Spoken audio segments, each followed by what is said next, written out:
सब तो पहला धन्यवाद सारा मीडिया चंडीगढ़ का, मोहाली का, इलैक्ट्रॉनिक, प्रिंट, सोशल जेड़े जेड़े मंच तो शॉर्ट नोटिस ते आए हो। असी PGI दे विच डायरैक्टर साहब नूं, मैडिकल सुपरडेंट साहब नूं मिलन गए सीगे। उच्ची बोलो थोड़ा जिहा, कोई नहीं। सो आम आदमी आर्मी AAA ये माफिया राज है, ये जिहड़ा गुंडागर्दी, ये जिहड़ा अज लुट खसुट का जिहड़ा राज चल रहा है, उहदे खिलाफ असी सिविल आर्मी आम आदमी पार्टी दी बना रहे हैं, जिहदे मकसद उद्देश वो तुहाडे सामने ये बुकलैट रिलीज़ करांगे ते उहदा जिहड़ा मैंबरशिप का जिहड़ा क्राइटेरिया होगा, कौन बंदा किहड़ी जिम्मेवारी लै सकदा, बकायदा इहनूं रिलीज़ ही कर दिओ।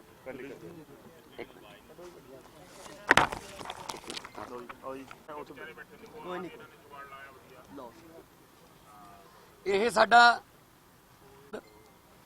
ਉਹਦੇ ਕੰਮ ਆਬਜੈਕਟਿਵ ਸਾਰੇ ਇਹਦੇ ਵਿੱਚ ਲਿਖੇ ਹੋਏ ਨੇ, ਭਾਲ ਸਕਦਾ ਚੰਗੇ ਤਰੀਕੇ ਨਾਲ, ਨਾ ਬਜਾਏ ਇਸ ਦੇ ਕਿ ਅਸੀਂ ਉਹਨੂੰ ਸਿੱਧੇ ਹੀ ਉਹਨੂੰ ਕੁਝ ਲਾ ਦਈਏ। ਉਹ ਉੱਥੇ ਮੈਂ ਮੇਰੀ ਜ਼ਿੰਮੇਵਾਰੀ ਇੱਥੇ ਲਾ ਦੋ ਤਾਂ ਮੈਂ ਜ਼ਿਆਦਾ ਯੋਗਦਾਨ ਪਾ ਸਕਦਾ, ਜਾਂ ਕੋਈ ਕਹਿੰਦਾ ਮੈਂ ਆਲੇ ਦੁਆਲੇ ਦੇ ਪਿੰਡਾਂ 'ਚ ਮੈਂ ਜਾ ਸਕਦਾ ਮੈਂਬਰਸ਼ਿਪ ਵਾਸਤੇ, ਜਾਂ ਕੋਈ ਕਹਿੰਦਾ ਮੈਂ फलाने ऑफिस ਦੇ ਵਿੱਚ बैठ के मैं काम कर सकदा, दफ्तर कोई संभाल सकदा। सो उन्हां दी इच्छा मुताबक उन्होंने अहुदा मिलूगा।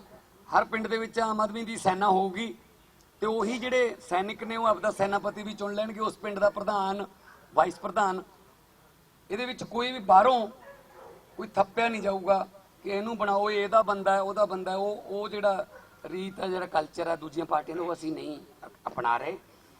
और बकायदा ਇਹਦੇ ਪਿੱਛੇ ਮੇਰੇ ਨਾਮ ਤੇ ਇੱਕ ਮੈਸੇਜ ਵੀ ਹੈ, ਉਹ ਤੁਹਾਨੂੰ ਦੇਵਾਂਗੇ ਕਿ ਇਹ ਜਿਹੜੇ ਬਾਰੀਆਂ ਬੰਨ ਕੇ ਪੰਜਾਬ ਦੀ ਦੌਲਤ, ਇੱਜ਼ਤ, ਜਵਾਨੀ, ਕਿਸਾਨੀ, ਵਪਾਰ, ਮਿਹਨਤੀ ਮਜ਼ਦੂਰ ਤੇ ਕੁਦਰਤੀ ਸੋਮਿਆਂ ਨੂੰ ਤਬਾਹ ਕੀਤਾ, ਜਿਨ੍ਹਾਂ ਨੇ ਇਹਨਾਂ ਲੋਟੂਆਂ ਨਾਲ ਲੜਾਈ ਲੜਨ ਵਾਸਤੇ ਸਾਨੂੰ ਪੰਜਾਬ ਨੂੰ ਸੱਚੇ ਦਿਲੋਂ ਪਿਆਰ ਕਰਨ ਵਾਲੇ ਤੁਹਾਡੇ ਵਰਗੇ ਜੁਝਾਰੂਆਂ ਦੀ ਸਿਵਲ ਆਰਮੀ ਤਿਆਰ ਕਰਨ ਦੀ ਲੋੜ ਹੈ।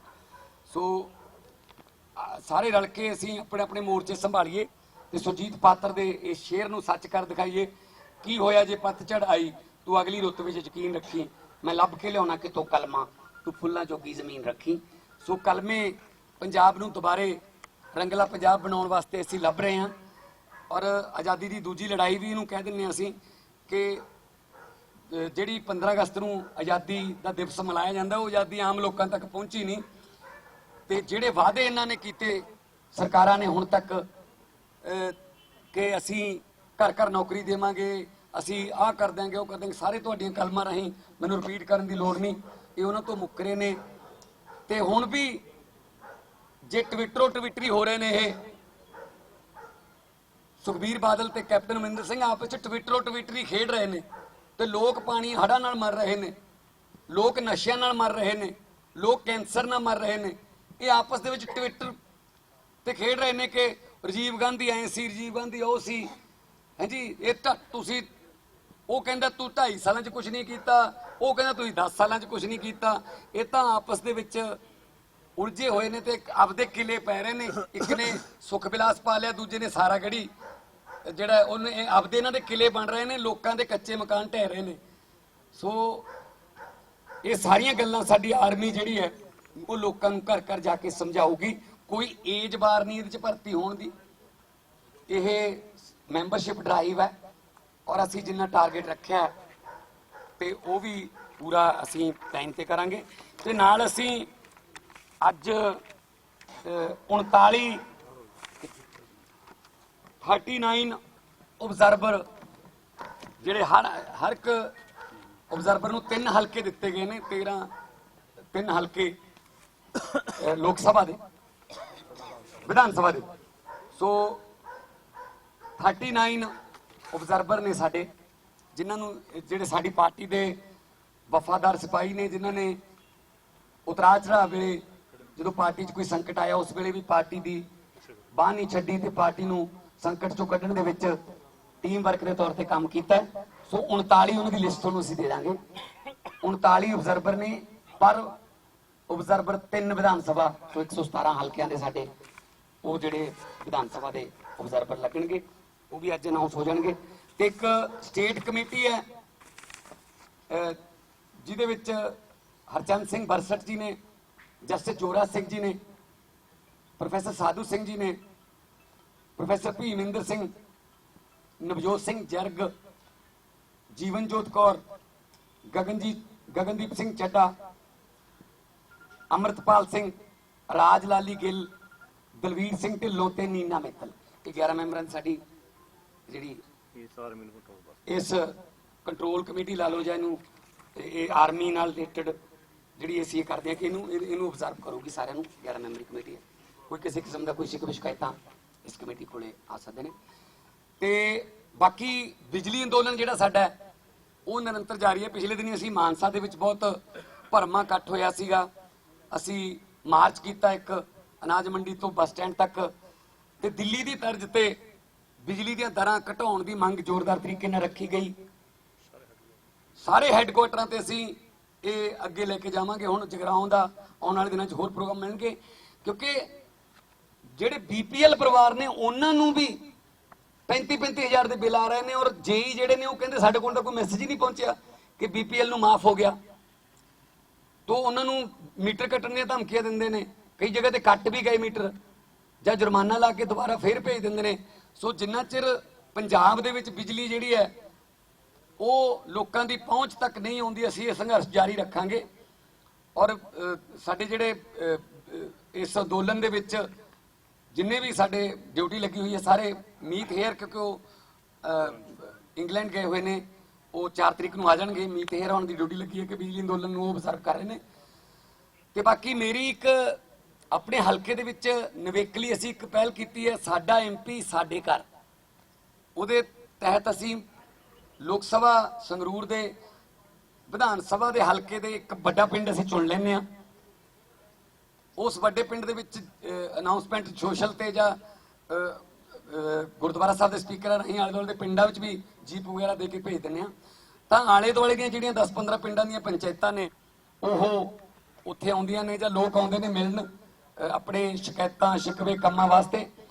5 ਤੋਂ 6 ਘੰਟੇ ਲਗਭਗ ਲੱਗ ਜਾਂਦੇ ਨੇ ਐਵਰੇਜ, ਮੈਂ ਉੱਥੇ ਹੀ ਬਹਿਣਾ, ਔਰ ਲਗਭਗ 80% ਕੰਮ ਜਿਹੜੇ ਨੇ ਉੱਥੇ ਹੋ ਜਾਂਦੇ ਨੇ। ਅਫਸਰਾਂ ਨਾਲ, ਪ੍ਰਸ਼ਾਸਨ ਨਾਲ ਗੱਲਬਾਤ ਕਰਕੇ, ਕਿਸੇ ਪਟਵਾਰੀ ਨਾਲ ਹੈ, ਕਿਸੇ ਤਹਿਸੀਲਦਾਰ ਨਾਲ, DC ਨਾਲ ਹੈ, SSP ਨਾਲ, ਜੋ ਵੀ ਕੰਮ ਨੇ, ਤੇ ਮੰਗ ਪੱਤਰ ਵੀ ਉੱਥੇ ਹੀ ਆ ਜਾਂਦੇ ਨੇ। ਇਹਦਾ ਹੁਣ ਤੱਕ ਮੈਂ 5 ਕਰ ਚੁੱਕਿਆ। ਇਹ ਕੱਲ ਦਿੜਬਾ ਵਿਧਾਨ ਸਭਾ ਹਲਕੇ ਦਾ ਛਾਜਲੀ ਪਿੰਡ ਸੀਗਾ, ਕੱਲ ਅਸੀਂ ਉੱਥੇ ਬੈਠੇ ਸੀ, ਤੁਸੀਂ ਸੋਸ਼ਲ ਮੀਡੀਆ ਤੇ ਜਾਂ ਤੁਹਾਡੇ ਅਖਬਾਰਾਂ ਰਾਹੀਂ ਪੜ੍ਹੀ ਹੋਣੀ ਖਬਰ। 9 ਹਲਕੇ ਨੇ, ਸੋ 9 ਜਿਹੜੇ ਨੇ ਉਹ 31 ਤਰੀਕ ਨੂੰ ਚੰਨਣਵਾਲ ਹੈ, ਮਹਿਲ ਕਲਾਂ ਹਲਕੇ ਦਾ ਪਿੰਡ ਹੈ। 9 ਹਲਕੇ ਪੂਰੇ ਹੋ ਜਾਣਗੇ, ਲਗਭਗ 20 ਦਿਨਾਂ ਬਾਅਦ ਫਿਰ ਦੁਬਾਰਾ ਜਿਹੜੀ ਹੈ ਉਸੇ ਹਲਕੇ ਦੀ ਵਾਰੀ ਆ ਜੂ, ਫਿਰ ਅਗਲਾ ਪਿੰਡ ਚੁਣ ਲਾਂਗੇ, ਕੋਈ ਉਹਦੇ ਬਿਲਕੁਲ ਦੂਜੇ ਪਾਸੇ ਵਾਲਾ ਪਿੰਡ। ਇਹਦੇ ਨਾਲ ਕੀ ਹੈ, ਇੱਕ ਤਾਂ ਲੋਕਾਂ ਨੂੰ ਸੰਗਰੂਰ ਆਉਣ ਦੀ ਜਿਹੜੀ ਹੈ ਪਰੇਸ਼ਾਨੀ ਉਹ ਤੋਂ ਛੁਟਕਾਰਾ ਮਿਲਦਾ ਹੈ। ਕਈ ਬਜ਼ੁਰਗ ਐਸੇ ਨੇ, ਜਾਂ ਕਿਸੇ ਨੂੰ ਅਧਰੰਗ ਹੋਇਆ, ਜਾਂ ਕੋਈ ਹੈਂਡੀਕੈਪਟ ਹੈ, ਜਾਂ ਕੋਈ ਕੱਲੀ ਲੇਡੀ ਰਹਿੰਦੀ ਹੈ, ਉਹਨਾਂ ਨੂੰ ਸੰਗਰੂਰ ਆਉਣ ਵਾਸਤੇ ਕਿਸੇ ਨਾ ਕਿਸੇ ਸਹਾਰੇ ਦੀ ਲੋੜ ਪੈਂਦੀ ਹੈ, ਜਾਂ ਸ਼ਹਿਰ ਆ ਕੇ ਉਹਨਾਂ ਨੂੰ ਦਫ਼ਤਰ ਨਹੀਂ ਲੱਭਦਾ। ਸੋ ਇਸ ਚੀਜ਼ ਤੋਂ ਨਿਜਾਤ ਦਿਵਾਉਣ ਲਈ ਅਸੀਂ ਇੱਕ ਸ਼ੁਰੂ ਕੀਤਾ ਕਿ ਸਾਡਾ MP ਸਾਡੇ ਘਰ।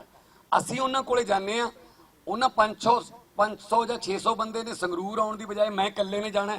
ਅਸੀਂ ਉੱਥੇ ਜਾ ਕੇ ਉਹਨਾਂ ਦੀਆਂ ਮੁਸ਼ਕਲਾਂ ਸੁਣਦੇ ਹਾਂ। ਉਹਨੂੰ ਲੋਕ ਬਹੁਤ ਇਸ ਗੱਲ ਨੂੰ ਸਰਾਹਨਾ ਕਰ ਰਹੇ ਨੇ ਕਿ ਇਹ ਪਹਿਲੀ ਵਾਰ ਹੋਇਆ ਕਿ ਜਿੱਤਣ ਤੋਂ ਬਾਅਦ ਤੇ ਵੋਟਾਂ ਜਦੋਂ ਨੇੜੇ ਤੇੜੇ ਵੀ ਨਾ ਹੋਣ ਤੇ ਤੁਸੀਂ ਸਾਡੇ ਕੋਲੇ ਆਏ ਹੋ। ਤੇ ਇਸ ਤਰ੍ਹਾਂ ਕਿਉਂਕਿ ਬਹੁਤ ਵੱਡਾ ਜਿਹੜਾ ਜਨਤਾ ਦਾ ਤੇ ਲੀਡਰਾਂ ਦਾ ਜਿਹੜਾ ਗੈਪ ਪੈ ਗਿਆ, ਉਹਨੂੰ ਅਸੀਂ ਪੂਰਨ ਦੀ ਕੋਸ਼ਿਸ਼ ਕਰ ਰਹੇ ਹਾਂ।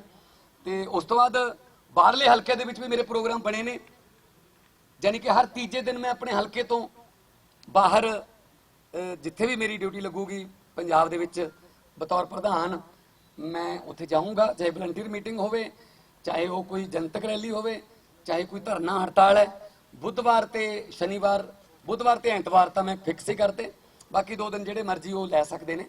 ਤੇ ਬਾਕੀ ਸਮੇਂ ਮੁਤਾਬਕ ਅਸੀਂ ਇਹਨੂੰ ਚੇਂਜ ਵੀ ਕਰ ਸਕਦੇ ਹਾਂ, ਵਧਾ ਵੀ ਸਕਦੇ ਹਾਂ, ਘਟਾ ਵੀ ਸਕਦੇ ਹਾਂ। ਸੋ ਪਾਰਲੀਮੈਂਟ ਦੇ ਵਿੱਚ ਜਿਹੜੀ ਇਸ ਵਾਰ ਮੇਰੀ ਪਰਫਾਰਮੈਂਸ ਹੈ ਉਹਨੂੰ ਲੋਕਾਂ ਨੇ ਕਾਫੀ ਪਸੰਦ ਕੀਤਾ ਹੈ ਕਿ ਚਾਹੇ ਉਹ ਨਰੇਗਾ ਦੀ ਦਿਹਾੜੀ ਦੀ ਗੱਲ ਹੋਵੇ ਕਿ 500 ਰੁਪਈਆ ਘੱਟੋ ਘੱਟ ਦਿਹਾੜੀ ਤੇ ਮਜ਼ਦੂਰ ਦੀ ਮਜ਼ਦੂਰੀ ਉਹਦਾ ਪਸੀਨਾ ਸੁੱਕਣ ਤੋਂ ਪਹਿਲਾਂ ਮਿਲਣੀ ਚਾਹੀਦੀ ਹੈ। ਮੈਂ ਇਹ ਮੰਗ ਰੱਖੀ। ਗੁਰੂ ਨਾਨਕ ਸਾਹਿਬ ਦੇ 550ਵੇਂ ਪ੍ਰਕਾਸ਼ ਉਤਸਵ ਤੇ ਬਜਟ ਦੇ ਵਿੱਚ ਜ਼ੀਰੋ ਬਜਟ ਹੈ ਜੀ, 1 ਰੁਪਈਆ ਵੀ ਨਹੀਂ ਰੱਖਿਆ। ਮੈਂ ਉਹਦੇ ਤੇ ਆਵਾਜ਼ ਉਠਾਈ ਹੈ ਕਿ ਗੁਰੂ ਨਾਨਕ ਲੇਵਾ ਹਾਲਾਂਕਿ ਕਿਸੇ ਚੀਜ਼ ਦੇ ਮੁਹਤਾਜ ਹੈ ਨਹੀਂ, ਉਹ ਤਾਂ ਸਦੀਆਂ ਤੋਂ ਲੰਗਰ ਲਾਉਂਦੇ ਆ ਰਹੇ ਨੇ ਆਪਣੇ ਰਾਸ਼ਨਾਂ ਨਾਲ, ਆਪਣੇ ਰਸਦਾਂ ਨਾਲ। ਸੋ 550 ਕਰੋੜ ਰੁਪਏ ਦੀ, ਮੈਨੂੰ ਬਾਅਦ ਚ ਵਿੱਤ ਮੰਤਰਾਲੇ ਦੇ ਅਧਿਕਾਰੀਆਂ ਨੇ ਦੱਸਿਆ ਕਿ 100 ਕਰੋੜ ਰੱਖਣ ਲੱਗੇ ਆ, ਪਰ ਮੈਂ ਕਿ 100 ਕਰੋੜ ਨਾਲ ਕੁਝ ਨਹੀਂ ਬਣਨਾ। 550ਵਾਂ ਪ੍ਰਕਾਸ਼ ਉਤਸਵ ਹੈ, ਗੁਰੂ ਸਾਹਿਬ ਸਭ ਦੇ ਸਾਂਝੇ ਸੀ, ਗੁਰੂ ਨਾਨਕ ਦੇਵ ਜੀ ਕਿਸੇ ਇੱਕ ਧਰਮ ਜਾਂ ਫਿਰਕੇ ਦੇ ਨਹੀਂ। ਸੋ 550 ਕਰੋੜ ਰੁਪਇਆ ਰੱਖ ਕੇ ਉਹਨੂੰ ਡਿਵੈਲਪਮੈਂਟ ਤੇ ਲਾਇਆ ਜਾਵੇ, ਇਹ ਮੇਰੀ ਮੰਗ ਸੀ। ਸੋ ਜਿੰਨੀਆਂ ਵੀ ਹੋਰ ਪਾਰਲੀਮੈਂਟ ਦੇ ਵਿੱਚ ਡਿਬੇਟਸ ਹੋਈਆਂ, ਮੈਂ ਵੱਧ ਚੜ੍ਹ ਕੇ ਉਹ 'ਚ ਹਿੱਸਾ ਲਿਆ। ਔਰ ਆਮ ਆਦਮੀ ਪਾਰਟੀ ਵੱਲੋਂ ਭਾਵੇਂ ਚਲੋ ਮੈਂ ਇਕੱਲਾ ਹੀ ਹਾਂ, ਪਰ ਮੇਰੇ ਕੋਲ ਬੋਲਣ ਦਾ ਮੌਕਾ ਹੈ ਤਾਂ ਮੈਂ ਪੂਰੇ ਪੰਜਾਬ ਦੇ ਮਸਲੇ ਜਿਹੜੇ ਨੇ ਉਹ ਮੈਂ ਬੋਲਦਾ ਰਹੂੰਗਾ। ਤੇ ਬਾਕੀ ਇੱਕ ਅੱਧੇ ਮਿੰਟ ਲਈ ਮੈਂ ਇਸ ਤੋਂ ਬਾਅਦ ਸਾਡੀ ਕੋਰ ਕਮੇਟੀ ਦੀ ਮੀਟਿੰਗ ਹੋਊਗੀ, ਜਿਹਦੇ ਵਿੱਚ ਜਿਹੜੀਆਂ ਬਾਈ ਇਲੈਕਸ਼ਨ ਆ ਰਹੀਆਂ ਨੇ, ਜਿਨ੍ਹਾਂ 'ਚ ਜਲਾਲਾਬਾਦ, ਦਾਖਾ, ਫਗਵਾੜਾ ਤੇ ਬਦਕਿਸਮਤੀ ਨਾਲ ਕੱਲ ਜਿਹੜੇ ਰਜਨੀਸ਼ ਕੁਮਾਰ ਜਿਹੜੇ ਮੁਕੇਰੀਆਂ ਦੇ ਵਿਧਾਇਕ ਸੀ, ਉਹਨਾਂ ਦਾ ਬੇਵਕਤ ਚਲਾਣਾ ਹੋ ਗਿਆ। ਅਫਸੋਸ ਵੀ ਪ੍ਰਗਟ ਕਰਦੇ ਹਾਂ ਅਸੀਂ, ਪਰਿਵਾਰ ਨਾਲ ਹਮਦਰਦੀ ਵਿਅਕਤ ਕਰਦੇ ਹਾਂ ਤੁਹਾਡੇ ਜ਼ਰੀਏ। ਤੇ ਉੱਥੇ 4 ਤਾਂ ਕਨਫਰਮ ਹੀ ਨੇ, ਬਾਕੀ ਸਪੀਕਰ ਸਾਹਿਬ ਜੇ ਕਿਤੇ ਪੱਖਪਾਤ ਨਾ ਕਰਨ, ਸਹੀ ਵਰਤੋਂ ਕਰ ਲੈਣ ਆਪਣੇ ਅਧਿਕਾਰਾਂ ਦੀ, ਤਾਂ ਜਿਹੜੇ ਗੈਰਤਮੰਦਾਂ ਚੋਂ ਵੀ 2-3 ਜਿਹੜੇ ਨੇ ਉਹਨਾਂ ਦੀ ਵਾਰੀ ਆ ਸਕਦੀ ਹੈ। ਪਰ ਉਹ ਕਿਉਂਕਿ ਇੱਕ ਦੀ ਪਿੱਠ 'ਚ ਦਰਦ ਹੈ, ਮੇਰੇ ਖਿਆਲ 'ਚ ਉਹ ਕਾਫੀ ਲੰਬਾ ਸਮਾਂ ਚੱਲੂਗਾ। ਇੱਕ ਦੇ ਪਿਤਾ ਜੀ ਬਿਮਾਰ ਨੇ, ਇੱਕ ਨੂੰ ਕੋਈ ਕਾਫੀ ਵੱਡੀ ਬਿਮਾਰੀ ਦੀ ਸ਼ਿਕਾਇਤ ਹੈ, ਜਿਹੜੇ ਸਕੂਲਾਂ ਵਾਲੇ ਬਹਾਨੇ ਨੇ ਉਹ ਚੱਲ ਰਹੇ ਨੇ ਹੁਣ। ਸੋ ਕਿਰਪਾ ਕਰਕੇ ਸਾਹਮਣਾ ਕਰੋ। 1000 ਅਹੁਦਾ ਵਾਰਨ ਦੀਆਂ ਗੱਲਾਂ ਕਰਨ ਵਾਲੇ ਪੰਜਾਬ ਤੋਂ 999 ਅਸੀਂ ਮਾਫ ਕਰ ਦਿੰਦੇ ਹਾਂ। ਇਕੱਲੇ ਭਲਾਥ ਵਾਲੇ, ਜੈਤੋਂ ਵਾਲੇ ਉਹਦੀ ਜੇ ਕਿਤੇ ਤਿਆਗ ਦੇਣ ਪੰਜਾਬ ਲਈ, ਤਾਂ ਸ਼ਾਇਦ ਪੰਜਾਬੀ ਇਸ ਗੱਲ ਤੇ ਉਹਨਾਂ ਦੇ ਸਾਨਮੰਦ ਰਹਿਣਗੇ। ਆਪ ਖੁਦ ਉਹ ਆ ਨਹੀਂ ਰਹੇ, ਔਰ ਬਕਾਇਦਾ ਤੌਰ ਤੇ ਬਿਆਨ ਦੇ ਰਹੇ ਨੇ ਕਿ ਵਿਧਾਇਕਾਂ ਦੇ ਜਿਹੜੇ ਮਾਣ ਭੱਤੇ ਨੇ ਤੇ ਤਨਖਾਹਾਂ ਨੇ, ਉਹਨਾਂ ਦਾ ਲਾਭ ਲੈਂਦੇ ਰਹਾਂਗੇ। ਸੋ ਇੱਥੋਂ ਪਤਾ ਲੱਗਦਾ ਕਿ ਕਿੰਨਾ ਕੁ ਉਹਨਾਂ ਦਾ ਪੰਜਾਬ ਪ੍ਰਤੀ ਸੱਚਾਈ ਹੈ ਜਾਂ ਪਿਆਰ ਹੈ। ਸੋ ਬਾਕੀ ਅੱਧੇ ਮਿੰਟ ਲਈ ਮੈਂ ਐਲਓਪੀ ਸਾਹਿਬ ਨੂੰ ਕਹੂੰਗਾ ਕਿ ਉਹ ਤੁਹਾਨੂੰ ਬਰੀਫ ਕਰ ਦੇਣ। ਬਾਕੀ ਕੋਰ ਕਮੇਟੀ ਦੀ ਮੀਟਿੰਗ ਤੋਂ ਬਾਅਦ ਅਸੀਂ ਅੱਜ ਕਈ ਮੁੱਦੇ ਵਿਚਾਰਨੇ ਨੇ। ਇੱਕ ਹੋਰ ਜਿਹੜਾ ਬਹੁਤ, ਅੱਜ ਮੈਂ ਉੱਥੇ ਮੀਡੀਆ ਬੁਲਾਇਆ ਸੀ ਸੰਗਰੂਰ ਵੀ, ਤੁਹਾਡੇ ਜ਼ਰੀਏ ਵੀ ਕਹਿਣਾ ਚਾਹੁੰਦਾ। ਅੱਜ ਅਖਬਾਰ 'ਚ ਮੈਂ ਸਵੇਰੇ ਪੜ੍ਹਿਆ ਕਿ ਕੀ ਨਾਮ ਹੈ, ਸਿਮਰਤ ਕੌਰ ਖੰਗੂੜਾ ਨੇ ਵਿਕਾਸ ਕਾਰਜਾਂ ਲਈ ਚੈੱਕ ਵੰਡੇ ਧੂਰੀ। ਸਿਮਰਤ ਕੌਰ ਖੰਗੂੜਾ 50-50 ਹਜ਼ਾਰ ਦੇ ਚੈੱਕ ਕਈ ਪਿੰਡਾਂ ਨੂੰ ਦੇ ਕੇ ਆਈ ਹੈ ਵਿਕਾਸ ਕਾਰਜਾਂ ਵਾਸਤੇ। ਕੌਣ ਹੈ ਸਿਮਰਤ ਕੌਰ ਖੰਗੂੜਾ? ਉਹ ਗੋਲਡੀ ਖੰਗੂੜਾ ਜਿਹੜੇ ਐਮਐਲਏ ਧੂਰੀ ਨੇ, ਉਹਨਾਂ ਦੀ ਵਾਈਫ ਹੈ। ਉਹਨਾਂ ਕੋਲੇ ਕੀ ਸੰਵਿਧਾਨਕ ਅਹੁਦਾ ਹੈ ਕਿ ਉਹ ਚੈੱਕ ਵੰਡ ਸਕਦੇ ਨੇ? ਉਹਨਾਂ ਕੋਲੇ ਕੀ ਰਾਈਟ ਹੈ ਕਿ ਉਹ ਸਰਕਾਰੀ ਪੈਸੇ ਨੂੰ ਇਸ ਤਰ੍ਹਾਂ ਆਪ ਵੰਡਣ ਜਾ ਰਹੇ ਨੇ? ਕੋਈ ਵੀ ਉਹਨਾਂ ਦੇ ਨਾਲ ਕੋਈ ਸਰਕਾਰ ਵੱਲੋਂ ਨੁਮਾਇੰਦਾ ਨਹੀਂ ਹੈਗਾ।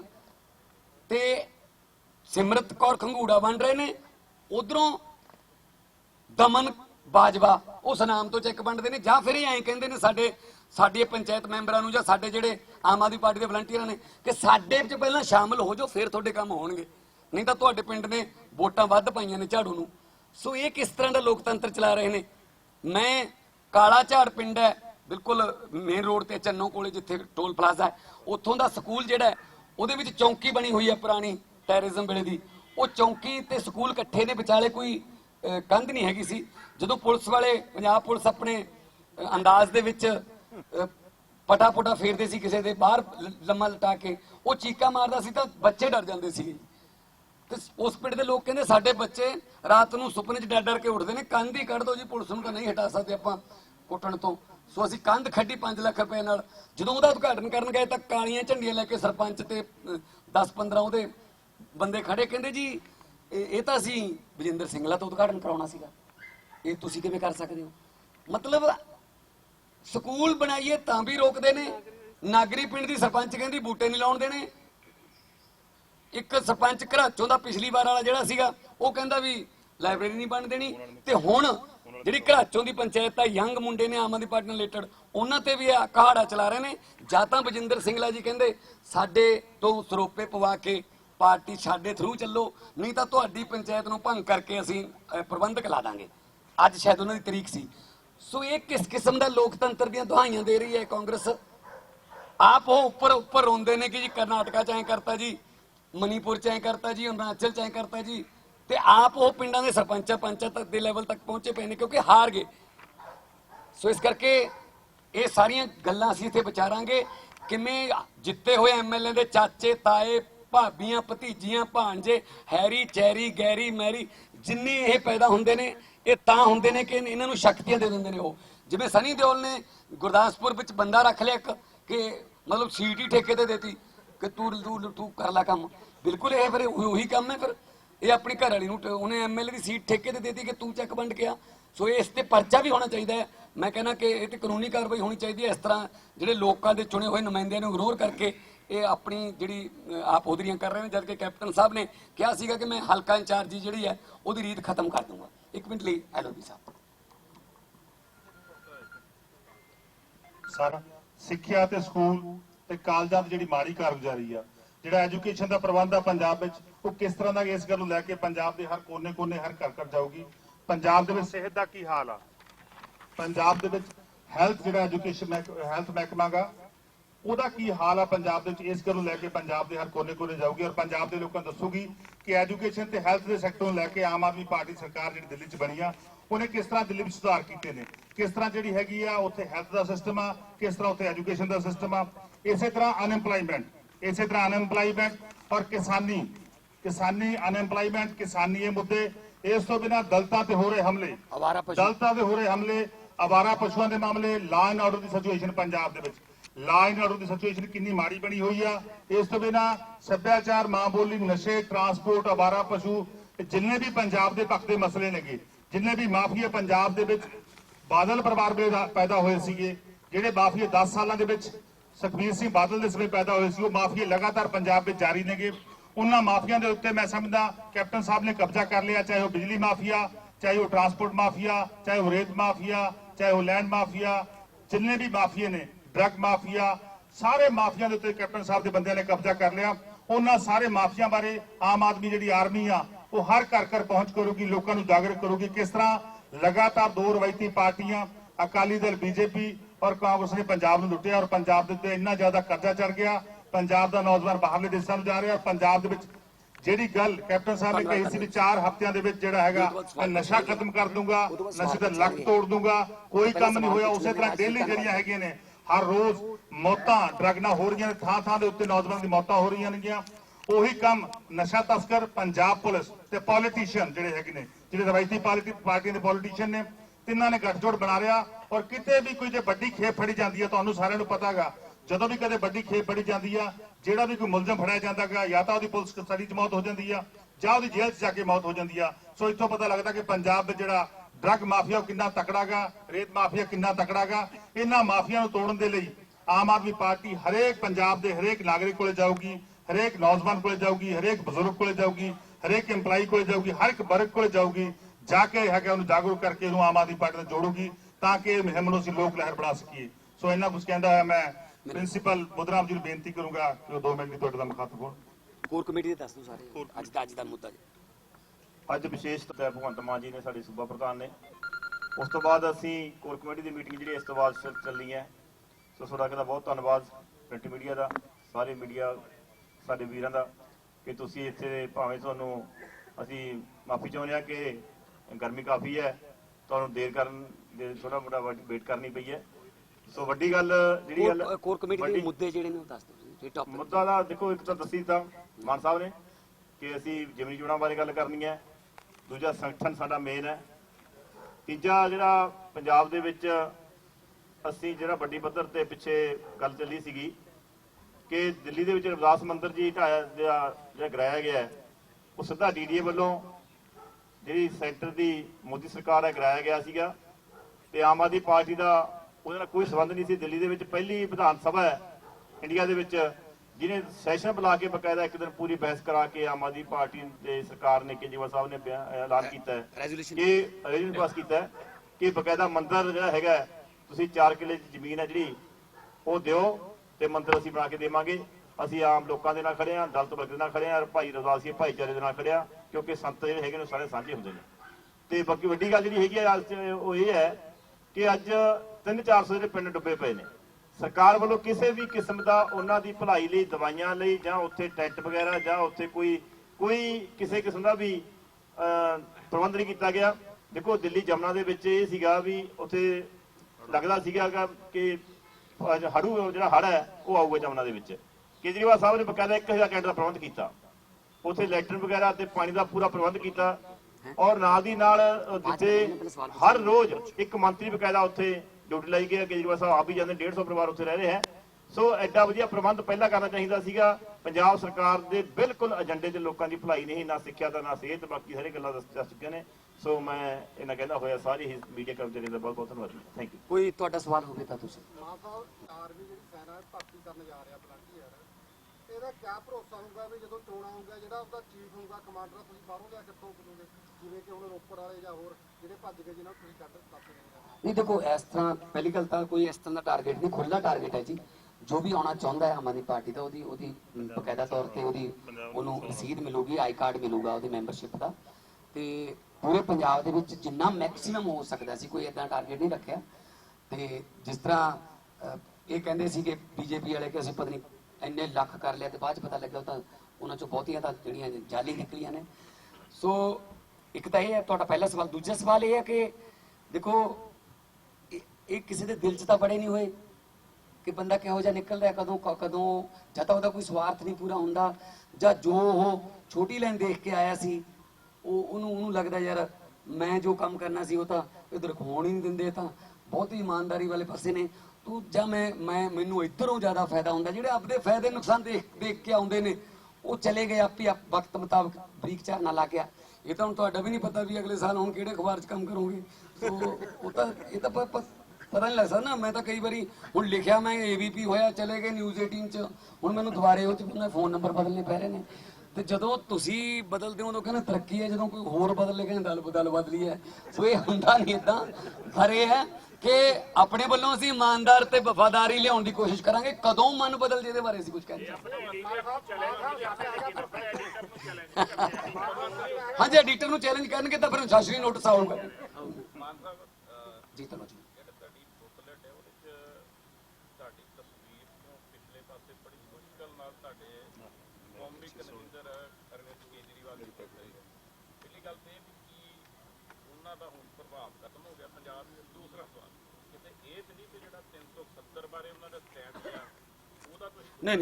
ਨਹੀਂ ਇਸ ਤਰ੍ਹਾਂ ਦਾ ਕੁਝ ਨਹੀਂ ਜੀ। ਤਾਂ ਬਹੁਤ ਚਿਰ ਪਹਿਲਾਂ ਤੋਂ ਅਸੀਂ 370 ਦਾ ਜੀ ਆਇਆ ਵੀ ਨਹੀਂ ਸੀ, ਉਦੋਂ ਅਸੀਂ ਹੈ। ਬਾਕੀ ਪੰਜਾਬ ਯੂਨਿਟ ਜਿਹੜਾ ਉਹਨਾਂ ਨੇ ਕਿਹਾ ਵੀ ਤੁਸੀਂ ਆਪਣੇ ਹਿਸਾਬ ਨਾਲ ਕੰਮ ਕਰੋ, ਤੁਸੀਂ ਆਪਣੇ ਹਿਸਾਬ ਨਾਲ ਚੁਣੋ ਜਿਹਨੂੰ ਅਸੀਂ ਚਾਰੇ ਜ਼ਿਮਨੀ ਚੋਣਾਂ ਬਾਰੇ ਫੈਸਲਾ ਕਰਨਾ ਹੈ, ਉਮੀਦਵਾਰਾਂ ਦਾ ਫੈਸਲਾ ਅਸੀਂ ਕਰਨਾ ਹੈ, ਠੀਕ ਹੈ ਨਾ। ਸੋ ਇਸ ਕਰਕੇ ਇਦਾਂ ਦੀ ਕੋਈ ਗੱਲ ਨਹੀਂ ਕਿ ਉਹਨੂੰ ਕੋਈ ਬੜੀ ਮੁਸ਼ਕਲ ਨਾਲ ਜਾਂ ਕੋਈ ਹੋਇਆ। ਅਸਲ ਦੇ ਵਿੱਚ ਉਹ ਨੈਸ਼ਨਲ ਕਨਵੀਨਰ ਨੇ ਸਾਡੇ, ਉਹ ਤਾਂ ਆਉਣੀ ਆਉਣਾ। ਤੇ ਪੰਜਾਬ ਦੀ ਪ੍ਰਧਾਨਗੀ ਮੇਰੇ ਕੋਲ ਹੈ, ਤਾਂ ਜਿਹੜਾ ਸਾਰਾ ਮੇਰੇ ਵੱਲੋਂ ਮੈਸੇਜ ਵੀ ਮੇਰੇ ਵੱਲੋਂ ਹੈ। ਅਖੀਰ ਦੇ ਵਿੱਚ ਜੋ ਵੀ ਹੈਗਾ ਸਾਰਿਆਂ ਨੂੰ ਕੋਲ ਹੀ ਹੈ, ਸਾਰਿਆਂ ਕੋਲ ਹੀ ਹੈ। ਖੁਦ ਮੁਖਤਿਆਰੀ ਲਫ਼ਜ਼ ਅਸਲ 'ਚ ਤੁਸੀਂ ਨਾ ਵਰਤੋ, ਇਹ ਖਰਾਬ ਜਿਹਾ ਕਰਤਾ ਉਹਨਾਂ ਨੇ ਅਸਲ 'ਚ। ਆਰਾਮ ਨਾਲ ਆਰਾਮ ਨਾਲ।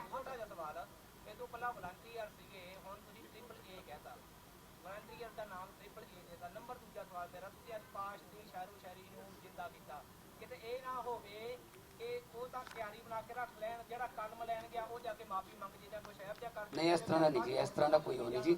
ਇਹ ਨਾ ਹੋਵੇ ਕਿਤੇ ਐ ਨਾ ਹੋ ਜੇ, ਇਸ ਤਰ੍ਹਾਂ ਦੇ ਹਾਈਪੋਥੈਟੀਕਲ ਕੁਐਸਚਨ ਨਾ ਤੁਸੀਂ ਕਰੋ। ਇਹ ਮੈਂਬਰਸ਼ਿਪ ਡਰਾਈਵ ਦਾ ਨਾਮ ਹੈ, ਇਹ AAA ਮੈਂਬਰਸ਼ਿਪ ਡਰਾਈਵ ਦਾ ਨਾਮ ਹੈ, ਠੀਕ ਹੈ ਨਾ। ਆਮ ਆਦਮੀ ਪਾਰਟੀ ਇੱਕ ਸੰਗਠਨ ਦੇ ਰੂਪ 'ਚ, ਇੱਕ ਟੀਮ ਦੇ ਰੂਪ 'ਚ ਲੜੂਗੀ। ਸਾਰੇ ਸਿਪਾਹੀਆਂ, ਸਾਰੇ ਜਰਨੈਲਾਂ, ਸਾਡੇ 'ਚ ਕੋਈ ਫੀਤਿਆਂ 'ਚ ਘੱਟ ਵੱਧ ਨਹੀਂ ਹੈਗਾ। ਔਰ ਜਿੰਨੇ ਵੀ ਹੁਣ ਇਸ ਵਕਤ ਪਾਰਟੀ ਦੇ ਨਾਲ ਨੇ, ਆਰਗੈਨਿਕ ਨੇ, ਔਰ ਉਹਨਾਂ ਨੇ ਅੱਗ ਦੇ ਵਿੱਚੋਂ ਲੰਘੇ ਆਏ, ਔਰ ਉਹ ਸੰਕਟ ਦੇ ਵਿੱਚੋਂ ਲੰਘ ਕੇ ਪਾਰਟੀ ਨੂੰ ਵੀ ਉਹਨਾਂ ਨੇ ਸੰਕਟ ਚੋਂ ਕੱਢ ਲਿਆ। ਕਈ ਵਾਰੀ ups and downs is part of life. Even a straight line of ECG is called dead. ਜੇ ਸਿੱਧੀ ਲਾਈਨ ਆ ਜਾਏ ECG ਦੀ, ਡਾਕਟਰ ਕਹਿੰਦੇ ਨੇ ਚੱਕ ਕੇ ਲੈ ਜਾਓ, ਜਿੰਨਾ ਚਿਰ ਐਂ ਕਰਦਾ ਨਾ ਉਹਨਾਂ ਚਿਰ ਜਿਉਂਦਾ, ਠੀਕ ਹੈ ਨਾ। ਸੋ ਚੱਲਦਾ ਰਹਿੰਦਾ ਪਾਰਟੀਆਂ 'ਚ। ਆਰਗੈਨਿਕ ਨੇ ਹੁਣ PGI ਤੋਂ ਆਇਆ, ਮੈਂ ਉਹ ਸਾਰਾ ਚੈੱਕ ਕਰਾ ਕੇ एक कर जी।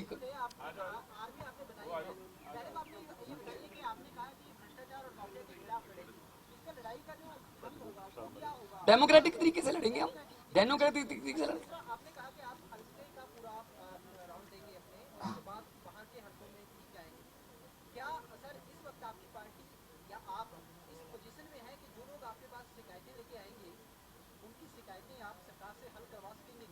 हो रही है। करवाते हैं, करवा सकेंगे क्या सर करवाते हैं हर रोज।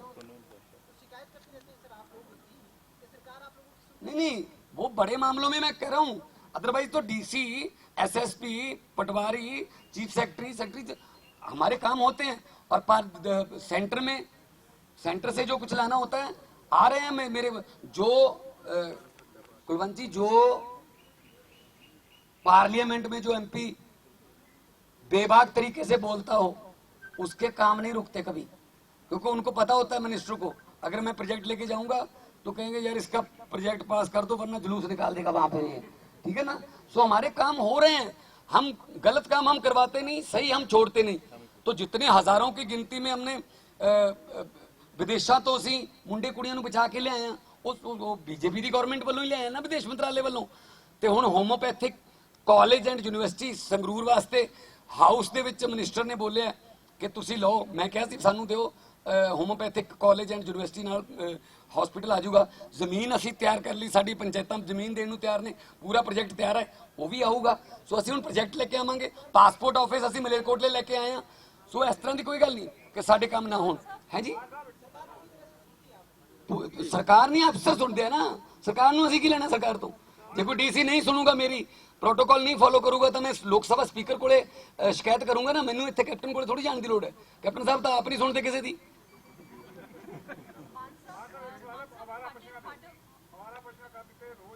ਮੈਂ ਕੱਲ ਵੀ ਉੱਥੇ ਧਰਨੇ ਤੇ ਜਾ ਕੇ ਆਇਆ, ਅੱਜ ਰੋਸ ਮਾਰਚ ਵੀ ਸੀ, ਚੀਮਾ ਸਾਹਿਬ ਸੀ ਉੱਥੇ।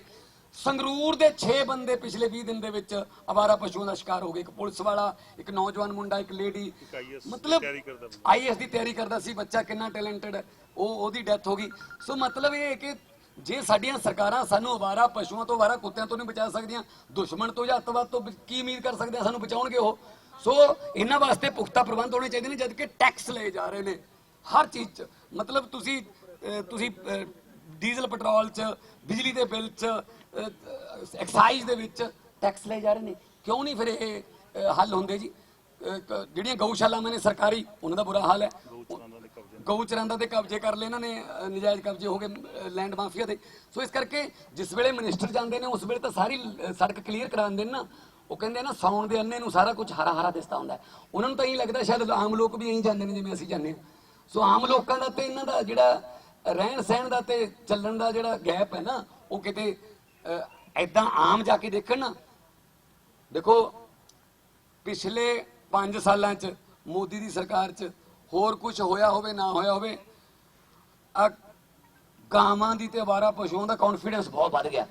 ਪਹਿਲਾਂ ਪਰਾਂ ਜੇ ਹੋ ਕੇ ਬਹਿੰਦੀ ਸੀ ਸੜਕ ਤੋਂ, ਓਲੇ ਜੇ ਵੀ ਚੱਲ ਮੈਂ ਇੱਧਰ ਬੈਠੀ ਹਾਂ, ਹੁਣ ਤਾਂ ਵਿਚਾਲੇ ਚੌਂਕ ਤੇ ਆ ਕੇ ਬਹਿੰਦੀ ਹੈ ਜੀ। ਉਹ ਕਹਿੰਦੀ ਵੀ ਸਰਕਾਰ ਸਾਡੀ ਆਓ ਕਿਹੜਾ ਹੁੰਦਾ ਇੱਥੇ।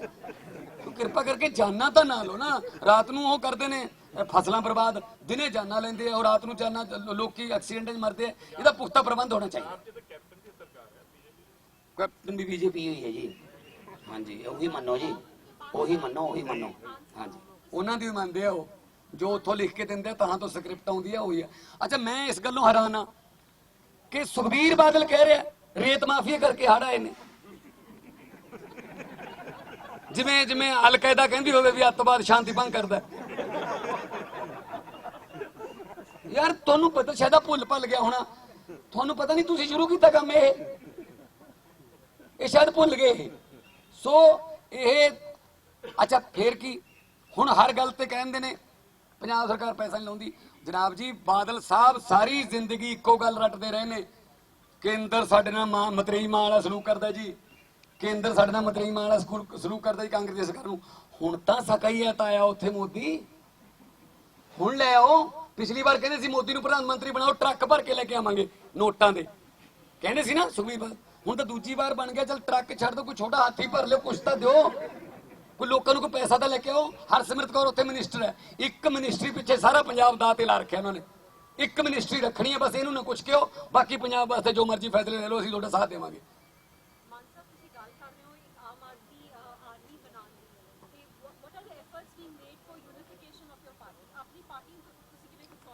ਦੇਖੋ ਸਾਰਾ ਅਸੀਂ ਸੰਗਠਨ ਦੇ ਰੂਪ 'ਚ ਕੰਮ ਕਰ, ਨਹੀਂ ਦੇਖੋ ਗੱਲ ਹੈ, ਅਸੀਂ ਤਾਂ ਬਹੁਤ ਵਾਰੀ ਮਿਹਨਤਾਂ ਕਰ ਚੁੱਕੇ ਹਾਂ, ਬਹੁਤ ਵਾਰੀ ਕਹਿ ਚੁੱਕਾ ਕਿ ਉਹਨਾਂ ਦਾ ਕੋਈ ਉਹ ਨਹੀਂ, ਉਹਨਾਂ ਨੂੰ ਬਰਗਲਾ ਕੇ ਲੈ ਗਏ ਸੀ। ਮੈਂ ਜਦੋਂ ਪਹਿਲੀ ਪ੍ਰੈਸ ਕਾਨਫਰੰਸ ਕੀਤੀ ਸੀ ਉਦੋਂ 36 ਚ, ਜਦੋਂ ਇਹਨਾਂ ਨੇ ਨਵਾਂ ਸ਼ੁਰੂ ਕੀਤਾ ਸੀਗਾ ਗੈਰਤਮੰਦ ਦਾ ਸੁਨੇਹਾ ਦੇਣਾ, ਮੈਂ ਉਦੋਂ ਵੀ ਕਿਹਾ ਸੀਗਾ ਕਿ ਤੁਸੀਂ ਵਾਪਸ ਆ ਜਾਓ, ਤੁਹਾਡੇ ਸਿਰਾਂ ਦੇ ਮੁੱਲ ਪਾਉਣਗੇ। ਹੋ ਗਿਆ ਫਿਰ ਉਹੀ ਕੰਮ, ਐਮਐਲਏ ਤੁਸੀਂ ਬਣਾਤੇ, ਪਾਰਟੀ ਨੇ, ਤੁਹਾਡੀ ਇੱਜ਼ਤ ਹੋ ਰਹੀ ਹੈ, ਤੇ ਹੁਣ ਤੁਸੀਂ ਉਹਨਾਂ ਦੀਆਂ ਫੋਟੋਆਂ ਦੇਖਿਓ, ਉਹ ਪਿੱਛੋਂ ਐ ਝਾਕਦੇ ਹੁੰਦੇ ਨੇ, ਕਿਉਂਕਿ ਨੇੜੇ ਤੇੜੇ ਵੀ ਨਹੀਂ ਲੱਗਣ ਦਿੰਦਾ ਕੋਈ ਉਹਨਾਂ ਨੂੰ ਉੱਥੇ। ਉਹ ਐਡਾ ਵੱਡਾ ਖੂਹ ਹੈ ਕਾਂਗਰਸ, ਉਹ 'ਚ ਇੱਕ ਵਾਰੀ ਡਿੱਗ ਪਿਆ ਮੁੜ ਕੇ ਬੰਦਾ ਨਹੀਂ ਲੱਭਦਾ ਉੱਥੇ। ਤੁਸੀਂ ਇਹਨਾਂ ਨੂੰ ਕਹਿੰਦੇ ਹੋ ਵੀ ਤੁਸੀਂ ਇੱਥੇ ਆ ਜਾਣਗੇ ਕਿਤੇ, ਤੁਹਾਨੂੰ ਉਹਨਾਂ ਦੇ ਬੜੇ ਬੜੇ ਹੋਰ ਲੀਡਰ ਬੈਠੇ ਨੇ, ਟਿਕਟਾਂ ਵੀ ਨਹੀਂ ਮਿਲਣੀਆਂ ਇਹਨਾਂ ਨੂੰ ਹੁਣ।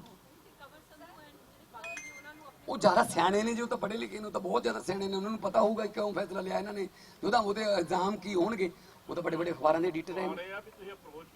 ਅਸੀਂ ਕੀਤੀ ਸੀ ਜੀ, ਕੰਟੀਨਿਊ ਰੱਖਿਆ ਸੀ ਮੈਡਮ ਉਹਨਾਂ ਦੀ ਅਗਵਾਈ 'ਚ। ਅਸੀਂ ਆਪ ਵੀ ਗਏ ਸੀ ਉਦੋਂ ਤਾਂ ਸ਼ਰਤਾਂ ਰੱਖਣ ਲੱਗੇ, ਕਹਿੰਦੇ ਵੀ ਆਹ ਨਹੀਂ ਹੋਣਾ ਚਾਹੀਦਾ, ਐ ਹੋਣਾ ਚਾਹੀਦਾ। ਹੁਣ ਕਹਿੰਦੇ ਜੀ ਕਿ ਹੁਣ ਖਹਿਰਾ ਸਾਹਿਬ ਨੇ ਕਿਹਾ ਜਦੋਂ ਉਹਨਾਂ ਦਾ ਰਿਜ਼ਲਟ ਆਇਆ ਕਿ ਮੈਂ ਅੱਜ ਕੱਲ ਦੀ ਸ਼ਾਇਦ ਇਸ ਰਾਜਨੀਤੀ 'ਚ ਫਿੱਟ ਨਹੀਂ ਆਉਂਦਾ। ਬਿਲਕੁਲ ਫਿੱਟ ਨਹੀਂ ਆਉਂਦੇ ਉਹ, ਕਿਉਂਕਿ ਹੁਣ ਇਮਾਨਦਾਰੀ ਦੀ ਰਾਜਨੀਤੀ ਆ ਗਈ, ਬਿਨਾਂ ਤਿਕੜਮਬਾਜ਼ੀ ਵਾਲੀ ਆ ਗਈ, ਪਾਰਦਰਸ਼ਤਾ ਨਾਲ ਕੰਮ ਹੋਣ ਲੱਗ ਗਏ, WhatsApp ਆ ਗਿਆ, ਸਭ ਕੁਝ ਪਤਾ ਲੱਗਣ ਲੱਗ ਗਿਆ ਕੀ ਹੈ। ਸੋ ਇਸ ਕਰਕੇ ਅਸੀਂ ਤਾਂ ਉਸ ਅਸੂਲਾਂ ਤੇ ਚੱਲਦੇ ਹਾਂ ਜਿਸ ਅਸੂਲ 'ਚੋਂ ਸਾਡੀ ਪਾਰਟੀ ਐਂਟੀ ਕਰਪਸ਼ਨ ਮੂਵਮੈਂਟ 'ਚੋਂ ਨਿਕਲੀ ਹੈ। VIP ਕਲਚਰ ਨੂੰ ਖਤਮ ਕਰਨਾ, ਜਾਂ ਫਿਰ ਦਿੱਲੀ ਦੇ ਵਿੱਚ ਜਾ ਕੇ ਦੇਖ ਲਓ ਤੁਸੀਂ, ਜਿੱਥੇ ਸਾਡੀ ਸਰਕਾਰ ਹੈ, ਉੱਥੇ ਅਸੀਂ ਕਿਸ ਤਰ੍ਹਾਂ ਤਰੀਕੇ ਨਾਲ ਕੰਮ ਕਰ ਰਹੇ ਹਾਂ, ਅੜਿੱਚਰਾਂ ਦੇ ਬਾਵਜੂਦ ਕੰਮ ਕਰ ਰਹੇ ਹਾਂ।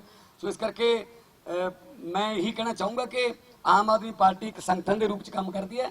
ਲੋਕਤੰਤਰ 'ਚ ਸਹਿਮਤੀ ਚੱਲਦੀ ਰਹਿੰਦੀ ਹੈ, ਪਰ ਅਸੀਂ ਆਪਸ ਦੇ ਵਿੱਚ ਬੈਠ ਕੇ ਸੁਲਝਾ ਲਈਏ ਤਾਂ ਠੀਕ ਹੈ। ਸੋ ਮੈਂ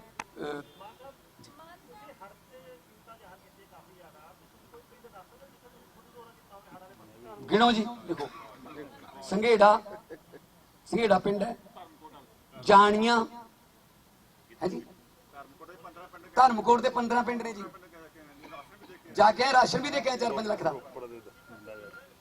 ਰੋਪੜ ਵਾਲੇ ਪਾਸੇ ਨਹੀਂ, ਮੈਂ ਧਰਮਕੋਟ, ਗਿੱਦੜਵਿੰਡੀ, ਹਾਂਜੀ ਸਾਰੇ ਪਾਸੇ ਜਾ ਕੇ ਆਏ।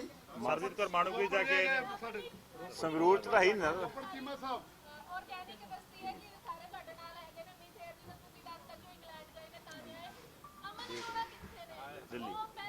ਉਹ ਦਿੱਲੀ ਨਹੀਂ, ਉਹ ਤੁਹਾਡੇ ਉਹ ਦਿੱਲੀ ਗਏ ਹੋਏ ਨੇ ਜੀ। ਮੈਂ ਪਰਸੋਂ ਚੌਥੇ ਅਮਨ ਅਰੋੜਾ ਜੀ, ਅਸੀਂ ਸਾਡਾ MP ਸਾਡਾ ਘਰ ਸਾਡਾ ਚੀਮਾ ਮੰਡੀ 'ਚ ਕੀਤਾ, ਇਕੱਠੇ ਬਹਿ ਕੇ ਅਸੀਂ ਸਾਰਿਆਂ ਨੇ ਮੁਸ਼ਕਲਾਂ ਸੁਣ ਕੇ। ਪਾਣੀਆਂ ਦਾ ਇਸ਼ੂ ਬੜਾ ਵੱਡਾ, ਪਾਣੀਆਂ ਦੀ ਵੰਡ ਨੂੰ ਲੈ ਕੇ ਜਿਹੜਾ ਅੰਤਰਰਾਜੀ ਫੈਸਲਾ ਹੈਗਾ 1966 ਤੋਂ ਬਾਅਦ ਆਇਆ ਸੀਗਾ, ਉਹ 2013 ਤੋਂ ਬਾਅਦ ਸੁਪਰੀਮ ਕੋਰਟ ਦੀ ਪੈਂਡਿੰਗ ਅੰਦਰ। ਆਪਣਾ ਸਵਾਲ ਸੁਣ ਲਓ ਜੀ, ਬਾਅਦ ਜਵਾਬ ਦੇ ਦਿਓ। ਗੈਰ ਹਾਜ਼ਰੀ ਰਹੀ ਸਾਰੇ ਪੰਜਾਬ ਦੇ ਐਮਪੀਆਂ ਦੀ ਜਦੋਂ ਇਹ ਬਿੱਲ ਪਾਸ ਕੀਤਾ ਗਿਆ, ਜਦੋਂ ਰਿਕਾਰਡ ਪਰੋਲੇ ਜਾਣਗੇ ਪਾਣੀਆਂ ਦੇ ਮੁੱਦੇ ਤੇ, ਗੈਰ ਹਾਜ਼ਰੀ ਰੜਕੂਗੀ। ਪੰਜਾਬ ਦੀ ਗੱਲ ਕਰਨ ਵਾਲੇ ਕਿੱਥੇ ਸੀ ਉਦੋਂ ਜਦੋਂ ਪੰਜਾਬ ਦੇ ਪਾਣੀ ਤੇ ਡਾਕਾ ਮਾਰਿਆ ਜਾ ਰਿਹਾ ਸੀ? ਮੈਂ ਉੱਥੇ ਸੀ ਜੀ। ਤੁਸੀਂ ਮੈਂ ਤੁਹਾਨੂੰ ਵੀਡੀਓ ਭੇਜ ਦੂੰਗਾ, ਤੁਸੀਂ ਮੈਨੂੰ ਆਪਣਾ WhatsApp ਨੰਬਰ ਦੇ ਦਿਓ, ਸ਼ਾਇਦ ਉਦੋਂ ਤੁਸੀਂ TV ਮੂਹਰੇ ਨਹੀਂ ਹੋਵੋਗੇ। ਤੇ ਪੰਜਾਬ ਦੇ ਪਾਣੀਆਂ ਬਾਰੇ ਮੈਂ ਤਾਂ ਕੱਲ ਵੀ ਆਪਣਾ ਬਿਆਨ ਦਿੱਤਾ ਕਿ ਕੈਪਟਨ ਸਾਹਿਬ 2 ਵਾਰ ਆਲ ਪਾਰਟੀ ਮੀਟਿੰਗ ਬੁਲਾਉਣ ਦੀ ਗੱਲ ਕਰਕੇ ਭੁੱਲ ਗਏ। ਤੁਸੀਂ ਬੁਲਾਉਂਦੇ ਕਿਉਂ ਨਹੀਂ? ਤੁਸੀਂ ਕੀ ਪਤਾ ਕਿਹੋ ਜਿਹੇ ਵਕੀਲਾਂ ਨਾਲ ਤੁਸੀਂ ਕਿਹੋ ਜਿਹਾ ਕੇਸ ਪੁੱਟ ਕਰ ਰਹੇ ਹੋ। 2 ਵਾਰ ਇਹੋ ਜਿਹੇ ਮੌਕੇ ਆਏ ਸੀ ਭਾਜੀ, ਨੋਟ ਕਰ ਲਿਓ। 2 ਵਾਰ ਇਹੋ ਜਿਹੇ ਮੌਕੇ ਆਏ ਸੀ ਕਿ ਮਸਲਾ ਹੱਲ ਹੋ ਸਕਦਾ ਸੀ, ਜਦੋਂ ਤਿੰਨੇ ਪਾਸੇ ਪੰਜਾਬ, ਹਰਿਆਣਾ ਤੇ ਸੈਂਟਰ ਇੱਕੋ ਪਾਰਟੀ ਦੀ ਸਰਕਾਰ ਸੀ। ਪਹਿਲੀ ਵਾਰ ਮੌਕਾ ਆਇਆ ਜਦੋਂ ਇੱਥੇ ਅਕਾਲੀ BJP, ਇੱਥੇ BJP ਹਰਿਆਣੇ 'ਚ ਤੇ ਸੈਂਟਰ 'ਚ BJP, ਤਾਂ ਬੈਠ ਕੇ ਹੱਲ ਕੀਤਾ ਜਾ ਸਕਦਾ। ਤਿੰਨੇ ਪਾਸੇ ਇੱਕੋ ਸਰਕਾਰ ਸੀ, ਕੋਈ ਕਿਸੇ ਕਿਸਮ ਦਾ ਕੋਈ ਜਿਹੜਾ ਵਿਰੋਧ ਜਾਂ ਕੋਈ ਇਸ ਤਰ੍ਹਾਂ ਦੇ ਹਿੱਤ ਨਹੀਂ ਟਕਰਾਉਂਦੇ ਸੀ। ਦੂਜੀ ਵਾਰ ਜਦੋਂ ਕਾਂਗਰਸ ਦੀ ਸਰਕਾਰ ਸੀ, ਇੱਥੇ ਕਾਂਗਰਸ, ਹਰਿਆਣੇ 'ਚ ਕਾਂਗਰਸ ਉੱਪਰ ਮਨਮੋਹਨ ਸਿੰਘ ਦੀ ਸਰਕਾਰ, ਉਦੋਂ ਮੌਕਾ ਸੀਗਾ, ਉਦੋਂ ਵੀ ਨਹੀਂ ਇਹਨਾਂ ਨੇ ਹੱਲ ਕੀਤਾ। ਸੋ SYL ਨੂੰ ਤਾਂ ਲਟਕਾ ਕੇ ਰੱਖਣਾ ਚਾਹੁੰਦੇ। ਰਾਮ ਮੰਦਿਰ ਤੇ SYL ਸਿਰਫ ਵੋਟਾਂ ਵੇਲੇ ਨਿਕਲਦੇ ਆ। ਸਾਡੀ ਤਾਂ ਪਾਰਟੀ 12 'ਚ ਬਣੀ ਹੈ। ਇਹਨਾਂ ਨੇ 1978 ਦੇ ਵਿੱਚ ਬਾਦਲ ਸਾਹਿਬ ਨੇ ਜਿਹੜਾ ਸਰਵੇ ਕਰਨ ਦਾ ਦੀ ਇਜਾਜ਼ਤ ਦਿੱਤੀ, ਖਜ਼ਾਨੇ ਦੇ ਵਿੱਚ 1 ਕਰੋੜ ਰੁਪਏ ਦਾ ਚੈੱਕ ਲਿਆ ਦੇਵੀ ਲਾਲ ਤੋਂ। ਦੇਵੀ ਲਾਲ ਨੇ ਵਿਧਾਨ ਸਭਾ ਦਾ ਰਿਕਾਰਡ ਪਿਆ, ਉੱਥੇ ਕਿਹਾ ਕਿ ਜੋ ਕੰਮ ਬੰਸੀ ਲਾਲ ਤੇ ਭਜਨ ਲਾਲ ਨਹੀਂ ਕਰ ਸਕੇ, ਮੈਂ ਆਪਣੇ ਜਿਗਰੀ ਯਾਰ ਪ੍ਰਕਾਸ਼ ਸਿੰਘ ਬਾਲ ਤੋਂ ਕਰਵਾਇਆ।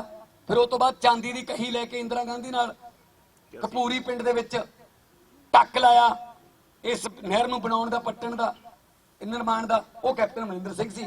ਮੇਰੇ ਕੋਲੇ ਇਨਵੀਟੇਸ਼ਨ ਕਾਰਡ ਪਿਆ, ਮੈਂ ਪਾਰਲੀਮੈਂਟ 'ਚ ਦਿਖਾਇਆ ਸੀ। ਹੁਣ ਇਹ ਪਾਣੀ ਦੇ ਰਖਵਾਲੇ ਬਣਦੇ ਆ।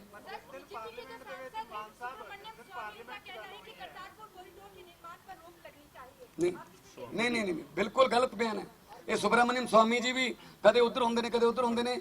ਸੋ ਇਹ ਜਿਹੜੇ ਗੁਰੂ ਨਾਨਕ ਦੇਵ ਸਾਹਿਬ ਨਾਲ ਜਿਹੜਾ ਨਨਕਾਣਾ ਸਾਹਿਬ ਵਾਲਾ ਕਰਤਾਰਪੁਰ ਵਾਲਾ ਕੋਰੀਡੋਰ ਹੈ ਉਹਨੂੰ ਰਾਜਨੀਤੀ ਤੋਂ ਉੱਪਰ ਰੱਖਣਾ ਚਾਹੀਦਾ। ਇਹ ਤਾਂ ਇਸ ਗੱਲ ਤੇ ਲੜੀ ਜਾਂਦੇ ਨੇ ਕਿ ਨੀਂਹ ਪੱਥਰ ਤੇ ਨਾਮ ਕਿਹਦਾ ਹੋਣਾ ਚਾਹੀਦਾ। ਗੁਰੂ ਨਾਨਕ ਸਾਹਿਬ ਦੇ ਨਾਮ ਜਿੱਥੇ ਆ ਗਿਆ ਉੱਥੇ ਸਾਰੇ ਨਾਂ ਥੱਲੇ ਨੇ। ਇਸ ਗੱਲ ਤੇ ਰਾਜਨੀਤੀ ਨਹੀਂ ਹੋਣੀ ਚਾਹੀਦੀ। ਹਾਂਜੀ ਨਹੀਂ ਉਹ ਤਾਂ ਅੱਜ ਫੈਸਲਾ ਕਰ ਲੈਣਾ। ਅੱਜ ਅਸੀਂ ਡਿਸਕਸ ਕਰਕੇ ਕੀ ਕਰਨਾ ਕਿਵੇਂ ਕਰਨਾ ਕੌਣ ਨਹੀਂ ਪਤਾ ਐ ਤਾਂ ਕਿਵੇਂ ਪਤਾ ਹੋਣਾ ਜੀ। ਜਦੋਂ ਪਤਾ ਹੋਵੇ ਉਦੋਂ ਕਹਿੰਦੇ ਫਿਰ ਤੁਹਾਨੂੰ ਕਿਵੇਂ ਪਤਾ ਹੈ। ਉਸੇ ਪਾਸੇ ਤਾਂ ਜਮ ਲੈਣ ਦਿਓ ਤਰਲੋਚਨ ਜੀ।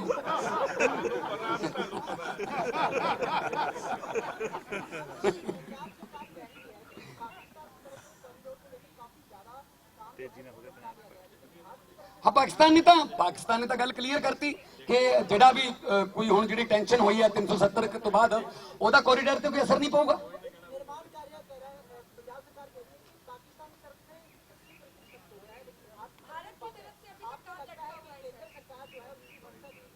ਮੈਨੂੰ ਲੱਗਦਾ ਕੇਂਦਰ ਸਰਕਾਰ ਦੀ ਮੈਨੂੰ ਮਨਸ਼ਾ ਤੇ ਸ਼ੱਕ ਹੈ ਕਿ ਸ਼ਾਇਦ ਇਸ ਨੂੰ ਰੋਕਣਾ ਚਾਹੁੰਦੇ ਨੇ ਜਾਂ ਅੱਤਵਾਦ ਦਾ ਜਾਂ ਕੋਈ ਹੋਰ ਬਹਾਨਾ ਲਾ ਕੇ ਇਹ ਨਹੀਂ ਚਾਹੁੰਦੇ ਕਿ ਇਸ ਤਰ੍ਹਾਂ ਦਾ ਕੁਝ ਬਣੇ ਜਿਹਦੇ ਨਾਲ ਕੋਈ ਪਾਕਿਸਤਾਨ ਨਾਲ ਜਾਂ ਕੋਈ ਸਾਡੇ ਲੱਖਾਂ ਕਰੋੜਾਂ ਜਿਹੜੇ ਵਸਦੇ ਨੇ ਪੰਜਾਬੀ ਜਾਂ ਗੁਰੂ ਨਾਨਕ ਲੇਵਾ ਜਿੰਨੇ ਵੀ ਨੇ ਭਾਵੇਂ ਹੋਰ ਧਰਮਾਂ ਦੇ ਨੇ। ਗੁਰੂ ਨਾਨਕ ਦੇਵ ਸਾਹਿਬ ਨੂੰ ਤਾਂ ਸ਼੍ਰੀਲੰਕਾ 'ਚ ਕਿਸੇ ਹੋਰ ਨਾਮ ਨਾਲ ਪੂਜਿਆ ਜਾਂਦਾ ਹੈ, ਭੂਟਾਨ 'ਚ ਕਿਸੇ ਹੋਰ ਨਾਮ ਨਾਲ ਪੂਜਿਆ ਜਾਂਦਾ ਹੈ, ਨੇਪਾਲ 'ਚ ਕਿਸੇ ਹੋਰ ਨਾਮ ਨਾਲ, ਅਫਗਾਨਿਸਤਾਨ ਇਰਾਕ 'ਚ ਕਿਸੇ ਹੋਰ ਨਾਮ ਨਾਲ ਪੂਜਿਆ ਜਾਂਦਾ ਹੈ।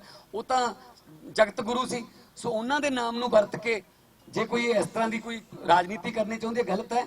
ਔਰ ਸੁਬਰਾਮਨਿਅਮ ਸਵਾਮੀ ਜੀ ਦੇ ਮਾਮਲੇ 'ਚ ਮੈਂ ਚਾਹੂੰਗਾ ਕਿ ਬੀਜੇਪੀ ਆਪਣਾ ਸਟੈਂਡ ਜਿਹੜਾ ਬੀਜੇਪੀ ਆਪਣਾ ਸਟੈਂਡ ਸਪਸ਼ਟ ਕਰੇ ਔਰ ਸੁਖਬੀਰ ਬਾਦਲ ਵੀ ਜਵਾਬ ਦੇਵੇ ਕਿਉਂਕਿ ਉਹ ਉਹਨਾਂ ਦੀ ਭਾਈਵਾਲ ਪਾਰਟੀ ਹੈ।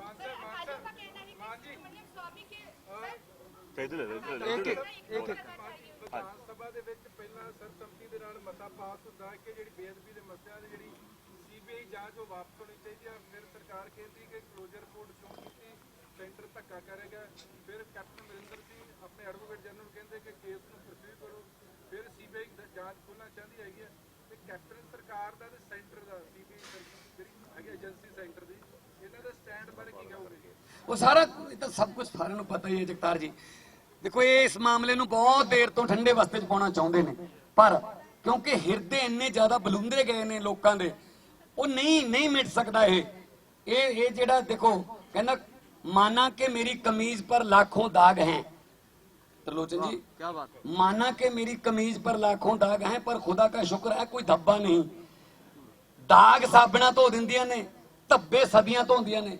ये ਜਿਹੜਾ ਧੱਬਾ ਲੱਗਿਆ ਨਾ ਅਕਾਲੀ ਦਲ ਤੇ ਕਾਂਗਰਸ ਤੇ ਗੁਰੂ ਸਾਹਿਬ ਦੀ ਬੇਅਦਬੀ ਦਾ ਧੋਤਾ ਨਹੀਂ ਜਾਣਾ ਜਲਦੀ ਜਿਸ ਤਰੀਕੇ ਨਾਲ ਇਹ ਲੱਗੇ ਹੋਏ ਨੇ ਆਪਸ ਚ ਮਿਲ ਕੇ ਇਸ ਮਾਮਲੇ ਨੂੰ ਕਦੇ ਕਿਧਰੇ ਦੇ ਦਿੰਦੇ ਨੇ ਕਦੇ ਕਿਧਰੇ। ਜ਼ਿਆਦਾ ਬੇਅਦਬੀ ਹੁਣ ਇਹ ਆਪ ਕਰ ਰਹੇ ਨੇ। ਇਹ ਕਦੇ ਕਿਸੇ ਨੂੰ ਫੜਾਉਂਦੇ ਆ ਮਾਮਲੇ ਨੂੰ, ਕਦੇ ਕਿਸੇ ਨੂੰ ਫੜਾਉਂਦੇ ਆ, ਉਹ ਫਿਰ ਦੁਬਾਰਾ ਸ਼ੁਰੂ ਕਰਦਾ।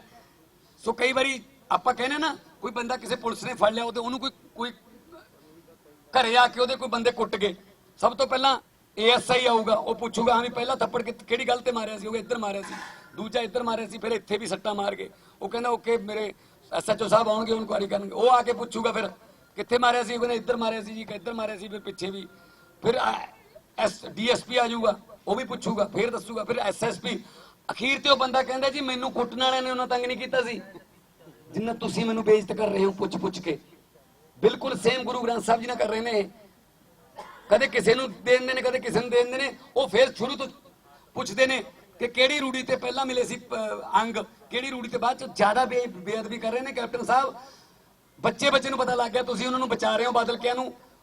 ਜੇ ਹਜੇ ਵੀ ਥੋੜਾ ਬਹੁਤ ਦਰਦ ਪੰਜਾਬ ਪ੍ਰਤੀ ਤੁਹਾਡੇ ਜਾਂ ਗੁਰੂ ਸਾਹਿਬ ਪ੍ਰਤੀ ਥੋੜਾ ਬਹੁਤ ਦਰਦ, ਹਾਲਾਂਕਿ ਤੁਸੀਂ ਤਾਂ ਝੂਠੀਆਂ ਸਹੁੰ ਖਾ ਕੇ ਮੁੱਕਰ ਗਏ, ਜੇ ਬਾਕੀ ਹੈ ਤਾਂ ਕਿਰਪਾ ਕਰਕੇ ਸਖਤੀ ਨਾਲ ਕਾਰਵਾਈ ਕਰਕੇ ਇਸ ਮਾਮਲੇ 'ਚ ਦੋਸ਼ੀਆਂ ਨੂੰ ਸਜ਼ਾ ਦੇ ਦਿਓ। ਤੁਸੀਂ ਆਮ ਆਦਮੀ ਪਾਰਟੀ ਦੀ ਹੁਣ ਆਰਮੀ ਬਣਾਈ ਹੈ ਨਵੀਂ ਤੇ ਸੰਗਰੂਰ ਜ਼ਿਲ੍ਹੇ ਦੇ ਵਿੱਚ ਹੀ ਤੁਹਾਡੇ ਆਪਣੇ ਜ਼ਿਲ੍ਹਾ ਦੇ ਜਿਹੜੇ ਆਗੂ ਨੇ ਉਹ ਤੁਹਾਡਾ ਵਿਰੋਧ ਕਰ ਰਹੇ ਨੇ। ਕਿਤਨਾ ਕਿਤੇ ਤੁਹਾਨੂੰ ਲੱਗਦਾ ਵੀ ਉਹ ਵੀ ਆਰਗੈਨਿਕ ਨਹੀਂ ਰਹੇ? ਕੌਣ? ਦੂਜਾ ਸਵਾਲ ਤੁਹਾਡਾ ਤੇ ਅਮਨ ਅਰੋੜਾ ਨੇ ਸਾਫ਼ ਤੌਰ ਤੇ ਕਿਹਾ ਕਿ ਕਿਤੇ ਨਾ ਕਿਤੇ ਆਮ ਆਦਮੀ ਪਾਰਟੀ ਦੇ ਵਿੱਚ ਅਨੁਸ਼ਾਸਨ ਦੀ ਕਮੀ ਹੈਗੀ ਆ, ਆਪਣੇ ਆਪ ਦੇ ਵਿੱਚ ਕਿਤੇ ਨਾ ਕਿਤੇ ਤਾਲਮੇਲ ਦੀ ਵੀ ਕਮੀ ਹੈਗੀ। ਤੁਹਾਡਾ ਕੀ ਕਹਿਣਾ? ਬਿਲਕੁਲ ਜੇ ਕੋਈ ਕਮੀ ਹੈਗੀ ਹੈ ਤਾਂ ਅਸੀਂ ਦੂਰ ਕਰਾਂਗੇ ਜੀ ਉਹ। ਤੇ ਬਾਕੀ ਆਮ ਆਦਮੀ ਪਾਰਟੀ ਦਾ ਮੇਰੇ ਸੰਗਰੂਰ ਜ਼ਿਲ੍ਹੇ ਦਾ ਕੋਈ ਲੀਡਰ ਨਹੀਂ ਹੈ ਇਸ ਤਰ੍ਹਾਂ ਦਾ। ਜੇ ਕੋਈ ਕਿਸੇ ਨੇ ਅਨੁਸ਼ਾਸਨਹੀਨਤਾ ਕੀਤੀ ਹੈ ਤਾਂ ਉਹਨੂੰ ਨੋਟਿਸ ਜਾਊਗਾ ਜੀ। ਉਹਨਾਂ ਨੇ ਸਾਫ਼ ਤੌਰ ਤੇ ਤੁਹਾਡੇ ਤੇ ਇਲਜ਼ਾਮ ਲਾਏ ਨੇ ਕਿ ਭਗਵੰਤ ਮਾਨ ਸਾਰੇ ਇਲਜ਼ਾਮ ਹੀ ਮੇਰੇ ਤੇ ਲੱਗਦੇ ਹੁੰਦੇ ਨੇ। ਉਹ ਕਹਿੰਦੇ ਵੀ ਆਪਣੀ ਮਨਮਰਜ਼ੀ ਉਹ ਤਾਂ ਮੇਰਾ ਤਾਂ ਨਾਂ ਲਿਖ ਹੀ ਲਿਆ ਕਰੋ ਪੱਕਾ ਹੀ ਜਦੋਂ ਕੋਈ ਜਾਂਦਾ ਪਾਰਟੀ ਚੋਂ। ਉਹ ਤਾਂ ਮਿੱਤਰਾਂ ਨਾਲ ਚੱਲਦਾ ਹੈ, ਉਹ ਤਾਂ ਹੀ ਕਰੀ ਜਾਣੇ, ਉਹਦੇ ਨਾਲ ਕੋਈ ਫਰਕ ਨਹੀਂ ਪੈਂਦਾ ਜੀ। ਪਾਰਟੀ ਵੱਡੀ ਹੈ, ਸੰਗਠਨ ਵੱਡਾ, ਵਿਅਕਤੀ ਵੱਡਾ ਨਹੀਂ ਹੁੰਦਾ। ਸੋ ਇਸ ਕਰਕੇ ਅਸੀਂ ਆਮ ਆਦਮੀ ਪਾਰਟੀ ਇੱਕ ਯੂਨਿਟ ਦੇ ਰੂਪ ਦੇ ਵਿੱਚ, ਅਕਾਲੀ ਦਲ ਬਿਲਕੁਲ ਪਤੀ ਪਤਨੀ ਪਾਰਟੀ ਬਣ ਕੇ ਰਹਿ ਗਿਆ, ਠੀਕ ਹੈ ਨਾ। ਉਹਨਾਂ ਦੇ ਤਾਂ ਰਾਸ਼ਨ ਵੀ ਨਹੀਂ ਫੜਦੇ ਲੋਕ, ਹਰ ਪੀੜਤਾਂ ਵਾਸਤੇ ਜਿਹੜਾ ਲੈ ਕੇ ਗਏ ਨੇ, ਉਹਨਾਂ ਦੇ ਬੂਟ ਪਾਲਿਸ਼ ਕੀਤੇ ਹੋਏ ਲੋਕ ਬੂਟ ਛੱਡ ਜਾਂਦੇ ਕਿ ਉਹਨਾਂ ਦੇ ਹੱਥ ਲੱਗੇ। ਸੋ ਇੰਨਾ ਨਫ਼ਰਤ ਉਹਨਾਂ ਨੂੰ। ਆਮ ਆਦਮੀ ਪਾਰਟੀ 2022 ਦੀ ਤਿਆਰੀ ਕਰ ਰਹੀ ਹੈ ਔਰ ਬਹੁਤ ਵਧੀਆ ਤਰੀਕੇ ਨਾਲ, ਇਮਾਨਦਾਰ ਤਰੀਕੇ ਨਾਲ, ਡੈਮੋਕ੍ਰੈਟਿਕ ਤਰੀਕੇ ਨਾਲ ਆਮ ਆਦਮੀ ਪਾਰਟੀ ਜਿਹੜੀ ਹੈ ਆਪਣੇ ਵੱਲੋਂ ਮਿਹਨਤ ਦੇ ਵਿੱਚ ਕੋਈ ਕਮੀ ਨਹੀਂ ਛੱਡੂਗੀ। ਮਾਲੀ ਦਾ ਕੰਮ ਪਾਣੀ ਪਾਉਣਾ, ਭਰ ਮਸ਼ਕਾਂ ਪਾਵੇ, ਮਾਲਕ ਦਾ ਕੰਮ ਫਲ ਫੁੱਲ ਲਾਉਣਾ, ਲਾਵੇ ਜਾਂ ਨਾ ਲਾਵੇ, ਲੋਕਤੰਤਰ ਦੇ ਵਿੱਚ ਮਾਲਕ ਲੋਕ ਨੇ ਜੀ। Thank you. ਬਿਜਲੀ ਅੰਦੋਲਨ ਦਾ ਉਹ ਚੱਲ ਰਿਹਾ ਪਹਿਲਾ ਪੜਾਅ ਹੋਇਆ ਜਾਂ ਦੂਜੇ ਪੜਾਅ ਦੀ ਕੋਈ ਨਹੀਂ, ਕੋਈ ਪੜਾਅ ਦੀ ਗੱਲ ਨਹੀਂ। ਜਿੱਥੇ ਜਿੱਥੇ ਸਾਨੂੰ ਸ਼ਿਕਾਇਤਾਂ ਆਉਂਦੀਆਂ ਨੇ, ਅਸੀਂ ਹੈੱਡਕੁਆਟਰਾਂ ਤੇ, ਜ਼ਿਲ੍ਹਾ ਹੈੱਡਕੁਆਟਰਾਂ ਤੇ ਜਾ ਕੇ ਡੀਸੀ ਨੂੰ ਵੀ ਮਿਲਦੇ ਹਾਂ, ਬਿਜਲੀ ਬੋਰਡ ਦੇ ਦਫ਼ਤਰਾਂ ਮੂਹਰੇ ਧਰਨੇ ਦਿੰਦੇ ਹਾਂ, ਔਰ ਜਿੱਥੇ ਜਿੱਥੇ ਸਾਨੂੰ ਮੌਕਾ ਮਿਲਦਾ ਅਸੀਂ ਆਮ ਲੋਕਾਂ ਦੀ ਇਸ ਮਹਿੰਗੀ ਬਿਜਲੀ ਤੋਂ ਛੁਟਕਾਰੇ ਦੀ ਕੋਸ਼ਿਸ਼ ਜਾਰੀ ਰੱਖਾਂਗੇ। ਚੱਕਦੇ ਟੀਵੀ ਨਾਲ ਜੁੜੇ ਰਹਿਣ ਲਈ ਸਾਡਾ ਚੈਨਲ ਸਬਸਕ੍ਰਾਈਬ ਕਰੋ। ਵੀਡੀਓ ਸਭ ਤੋਂ ਪਹਿਲਾਂ ਦੇਖਣ ਲਈ ਬੈਲ ਆਈਕਨ ਤੇ ਕਲਿੱਕ ਕਰਨਾ ਨਾ ਭੁੱਲਿਓ।